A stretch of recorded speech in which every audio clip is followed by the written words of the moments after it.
बुंदेलखंड दर्शन news channel में सभी दर्शकों का स्वागत है। आइए नजर डालते हैं छोटी बड़ी खबरों पर। अब इसके बाद हमारे वक्ता श्री लोकेंद्र सिंह कुशवाहा मां सावित्री फुले की 194वीं जयंती पर कुछ अपने विचार रखेंगे। श्री लोकेंद्र राय कुशवाहा।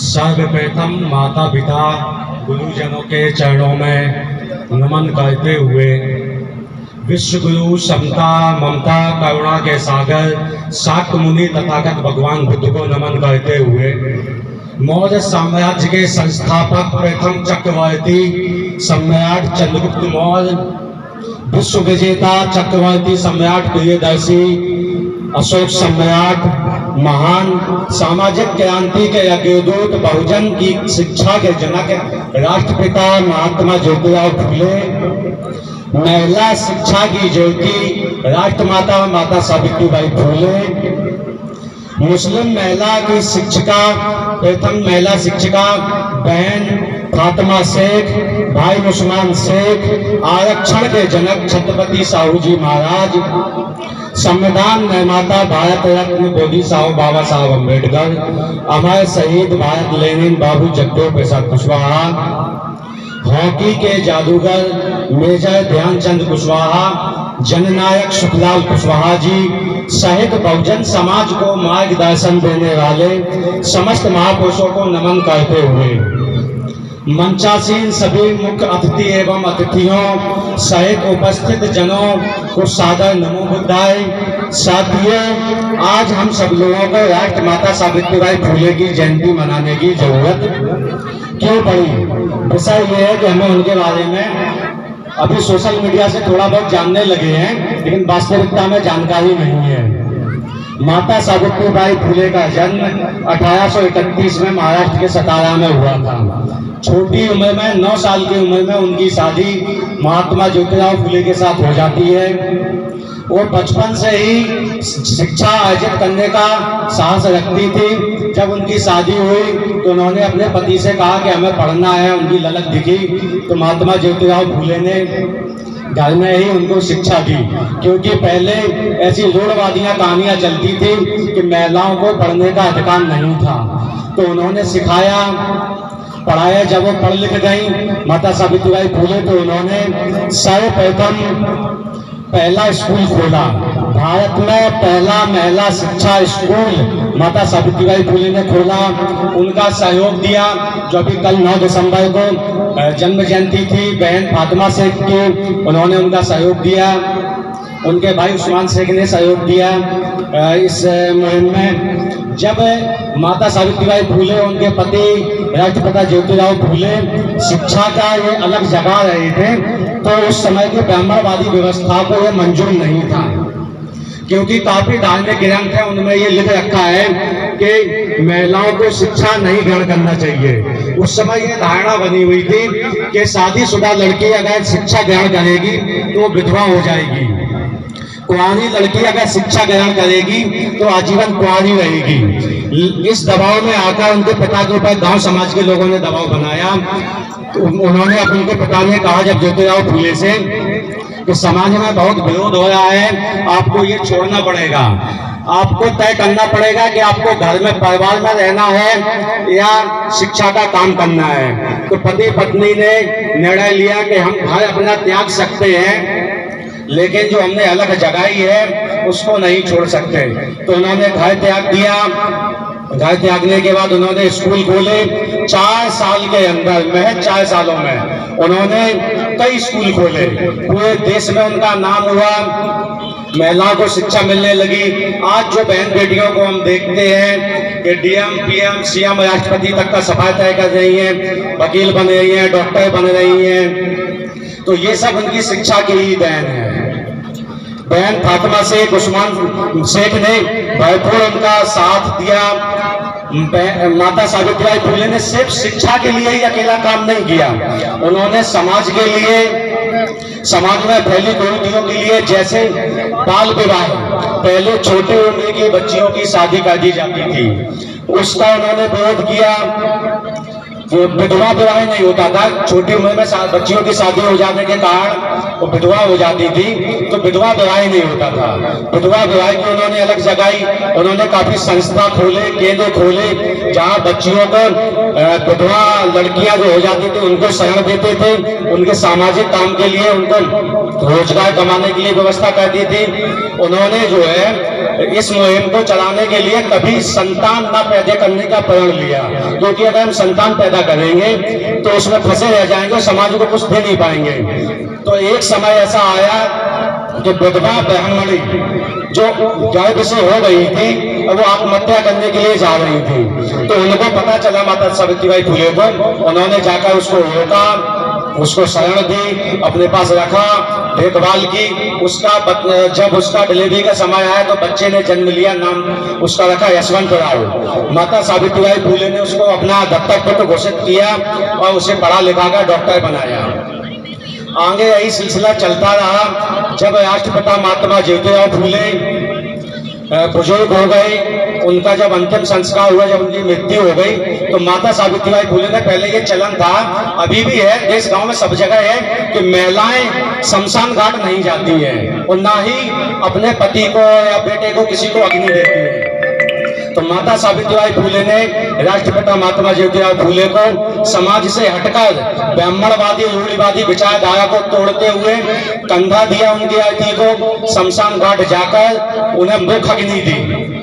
उन्हीं के कई कमलों पर चलते हुए अभी विगत महीने 9 दिसंबर को मेरी दादी का देहांत हुआ।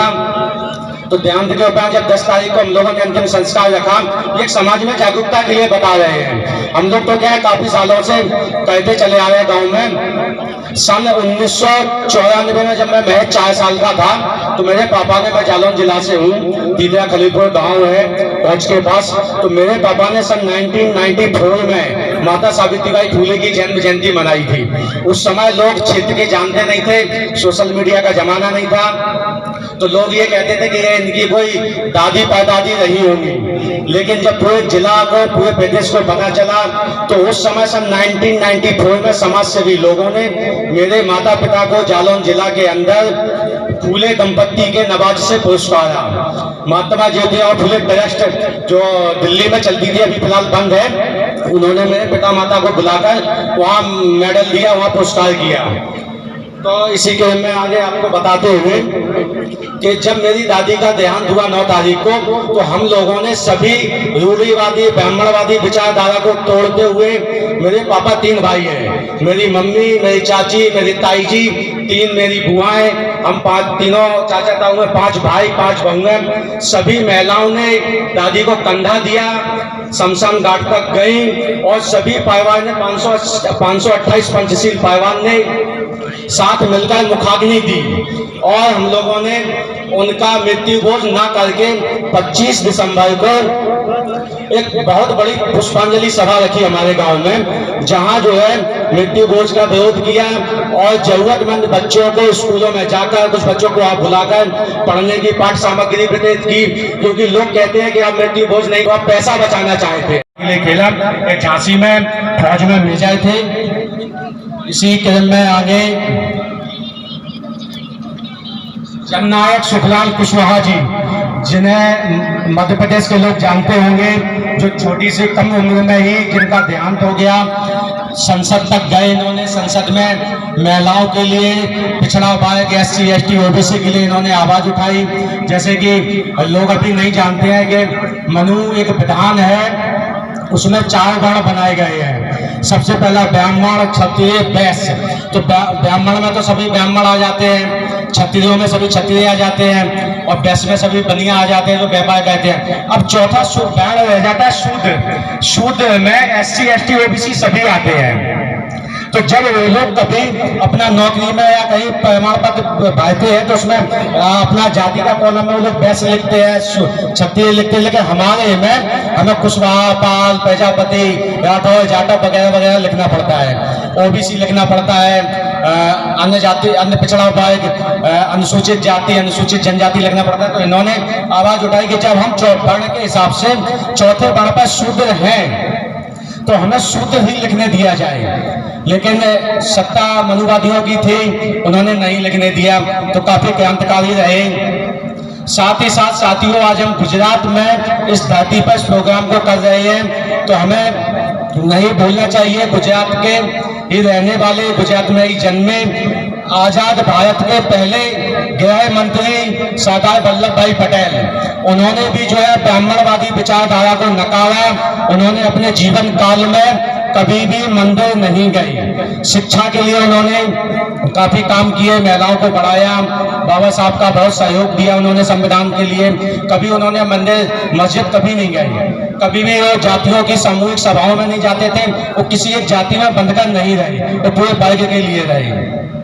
इन्होंने खंड खंड भारत, जब देश आजाद हुआ तो उस समय बहुत ढेर सारी रियासतें होती थी राजा महाराजाओं की, तो उनके ही प्रयासों के उपरांत छोटी छोटी रियासतों को खत्म करके पूरा खंड खंड भारत को अखंड भारत बनाया।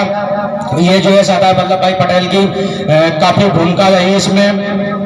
साथियों, अंत में एक बात और कहना है कि महापुरुषों की प्रेरणा से हम सब लोग बिल्कुल विज्ञानवादी हैं। हमारे यहाँ कोई आडंबर, कोई भोंग, कोई गले में कलावा, कोई गले में धागा, कोई हाथ में कलावा नहीं होता है।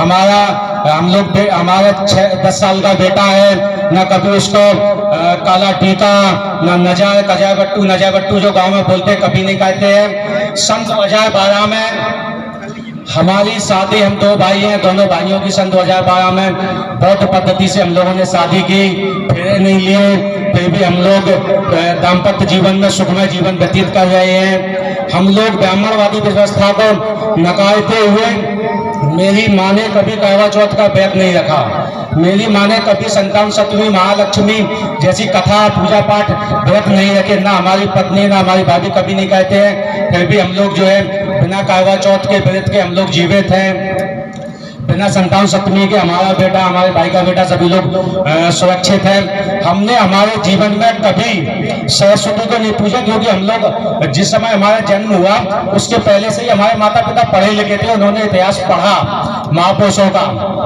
तो लोग जानते थे कि जिसे हम शिक्षा की देवी जो समाज में मानते हैं सरस्वती, उनका तो कहीं कोई अस्तित्व नहीं है। जब पढ़ा इतिहास माता सावित्रीबाई फुले का, तो हम लोग उनके इतिहास को जाने, माने और उन्हीं के कदमों पर हम लोग चले। तो हम लोग जो है कभी ब्राह्मणवादी व्यवस्था को नहीं मानते हैं, बिल्कुल नकारते हैं ब्राह्मणवादी व्यवस्था को। साथ ही साथ आप लोगों से अनुरोध है कि यहाँ जितनी भी महिलाएं आई हुई हैं, पधारी हुई हैं, तो ज्यादा से ज्यादा बहन बेटियों को पढ़ने के लिए आकर्षित करें और समाज में अच्छा संदेश दें कि बेटी पढ़े। लड़का पढ़ता है तो एक परिवार सुधारता है, और जब बेटी पढ़ती है तो 2 परिवारों को सुधारती है, पहले अपने मायके को, दूसरे अपने ससुराल को। अब महिलाओं से विशेष अनुरोध है कि जो महिलाओं की घर के अंदर प्रताड़ना होती है वो पुरुष नहीं करते हैं, घर में महिला ही करती है प्रताड़ना, चाहे वो सास के रूप में, चाहे ननद के रूप में, चाहे भाभी के रूप में, चाहे जेठानी के रूप में। हम ये चाहते हैं कि हमारी बेटी किसी घर में जाए तो उसको अच्छा सुख मिले, उसका पति उसको घुमाने फिराने ले जाए, उसकी सास अच्छे से लालन पालन करे। लेकिन जब वही बेटी, किसी की बेटी हमारे घर आती है तो हम सास बनकर अपने बेटे को कहते हैं तुम घुमाने मत ले जाओ, तुम ये कराने मत ले जाओ। तो अगर हम चाहते हैं कि हमारी बेटी दूसरे के घर जाके सुखी रहे, तो हमें अपने घर में अपनी बहुओं को सम्मान, बराबरी का हक, अधिकार देना पड़ेगा। और शिक्षा के लिए जो भी बहुत किया है महापुरुषों ने, कहने को तो बहुत कुछ है, काफी महापुरुषों के यहाँ मानचित्र नहीं है।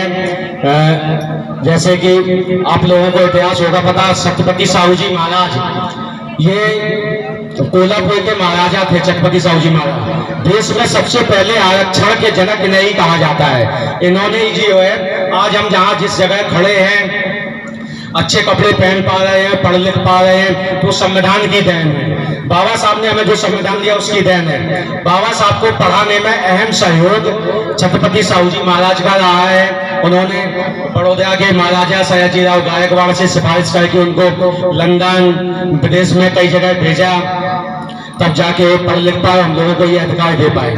बाबा साहब को लोग सिर्फ इसलिए जानते हैं क्योंकि उन्होंने संविधान लिखा। उनके पीछे छूट जाती है एक कहानी उनकी पत्नी माता रमाबाई की। उन्होंने कितना सहयोग किया। बाबा साहब डॉक्टर अम्बेडकर ने अपने 4 बच्चों की कुर्बानी दी थी। जब उनके पास पैसा नहीं था, लेकिन उन्होंने समाज के लिए विदेश पढ़ने जाते थे।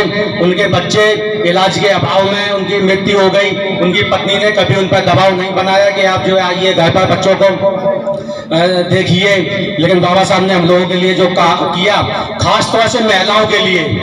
महिलाएं यहाँ जो लोग बैठे हुए हैं, पुरुष या महिलाएं, किसी के अगर संपर्क में संबंध में अगर कोई सरकारी नौकरी करती हो बहन बेटियां, तो वो लोग उनसे पूछ सकते हैं कि लड़की जो है जब सरकारी नौकरी में होती है और जब डिलीवरी का समय आता है तो उसको सरकारी छुट्टी दी जाती है और उस छुट्टी में पूरा पैसा दिया जाता है। जो उसके बाद जब बच्चे का जन्म हो जाए तो उसके लालन पोषण के लिए लड़की को छुट्टी दी जाती है, पूरा पैसा मिलता है। ये हमें बाबा साहब ने संविधान में अधिकार दिया है। तो हमारे असली भगवान, बहनों के असली भगवान बाबा साहब डॉक्टर अम्बेडकर हैं, ना कि हमारे जो 4 वर्णों के हिसाब से बांटा गया, जिसमें बच्चियों को कोई पढ़ने का अधिकार नहीं था। कहा जाता था, बहुत पुरानी कुरीतियां थी। जैसे हम आगे चले, सम्राट अशोक का सिर्फ लोग नाम जानते हैं, लेकिन उनका इतिहास नहीं जानते हैं सम्राट अशोक का। आज आप जो तिरंगा देखते हैं भारत देश में, उस पर जो 24 तीलियों का चक्र बना हुआ है, वो सम्राट अशोक का चक्र है। जो 3 मुंह का शेर देखते हैं आप किसी भी शासक के ऊपर, किसी पुलिस अधिकारी के ऊपर माथे पर लगा होता है, टोपी पर, तो वो 3 मुंह का नहीं 4 मुंह का होता है, उसका एक पीछे का भाग छिपा रहता है। तो ये जो है सम्राट अशोक की चहुमुखी दिशाओं में जो राज किया, विश्व की 33% भूमि पर, जिस समय भारत अकेला नहीं, भारत, पाकिस्तान, अफगानिस्तान, तुर्किस्तान, कजाकिस्तान, नेपाल, भूटान, तिब्बत, म्यांमार, बर्मा, ये सब मिलकर एक होता था। उस समय 33% भूमि पर राज किया। ये हमारे समाज के हैं। लोगों को इनका इतिहास पढ़ना जानना जरूरी है। आजकल तो सोशल मीडिया का जमाना, सब लोग देख सकते हैं सर्च करके। और फातिमा शेख के बारे में कह दिया, जिनकी डेथ हो जाती है, हम सालों इलाज करवाते हैं बीमारी के चलते, लेकिन समाज की ऐसी रूढ़ी है कि उसके चलते जब देहांत हो जाता है तो हमें अलग से कर्जा लेकर, कोई गरीब है तो मृत्यु भोज करना पड़ता है। तो लोग कहते हैं कि तुमने पैसा बचा लिया, तो उसको दिखाने के लिए हम लोगों ने बच्चों को पाठ्य पुस्तक वितरण किया, जरूरतमंदों को कंबल वितरण किया, और समाज में एक बहुत बड़ा संदेश दिया गया। जालौन जिला से कोई होगा वहां जाएंगे तो अभी चाचा का विषय बना हुआ है। इसी के क्रम में आप सब लोग, माता सावित्रीबाई फुले के में और भी लोग बोलेंगे, लेकिन यहाँ जो आप मंच पर अपना बैनर देख रहे हैं, जिसमें सम्राट अशोक है, साहू जी महाराज है, वीरांगना झलकारी बाई, अहिल्याबाई, रानी अवंतीबाई, फातिमा शेख, एवी सामा रामी, महाराज दक्ष, वीर दुर्गादास राठौर, संत गाडगे, ललन सिंह, बाबा साहब अम्बेडकर, तमाम महापुरुषों के नाम नहीं है। आप हमारे घर जाएंगे तो कम से कम 30-40 प्रतिमाएं लगी हुई है घर पर। तो इनके बारे में भी जानकारी होना जरूरी है लोगों को।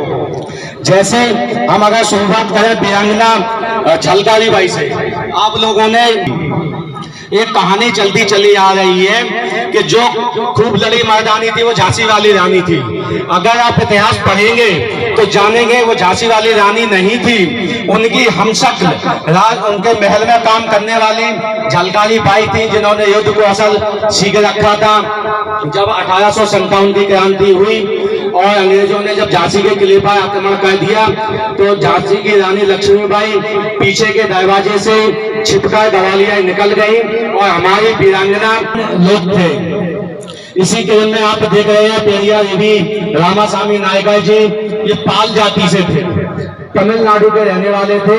ये जो है लोगों का शासन चल रहा है, तुरंत कार्रवाई हो जाएगी, लेकिन मानवों अगर इनको देखकर आप गूगल पर सर्च कर सकते हैं इनके क्या क्या सवाल थे, किस विषय में सवाल थे। इसी विषय में आगे चलते हैं। जब हम माता सावित्रीबाई फुले की जयंती मनाते हैं तो हमें शिक्षा पर जोर देना चाहिए। बहनों को, महिलाओं को, बेटियों को अपना पढ़ाना चाहिए। आगे चलते हुए संत गाडगे महाराज को आप देख रहे होंगे, तो संत गाडगे महाराज ने शिक्षा के लिए इतना महत्वपूर्ण संदेश दिया। उन्होंने कहा कि भूखे रह लेना, एक रोटी कम खा लेना, फटे पुराने कपड़े पहन लेना, जरूरत पड़े तो थाली भी बेच देना, हाथ पर रोटी रख कर खा लेना, लेकिन बहन बेटियों को पढ़ाना, क्योंकि शिक्षा ही हमारा सच्चा उद्धार करा सकती है। इसी के दिन में आगे चलते हुए आप देख रहे होंगे पेरियार ललई सिंह यादव, ये हमारे गृह जनपद जालौन के नजदीक कानपुर देहात औरैया के पास झिंझक गांव से हैं।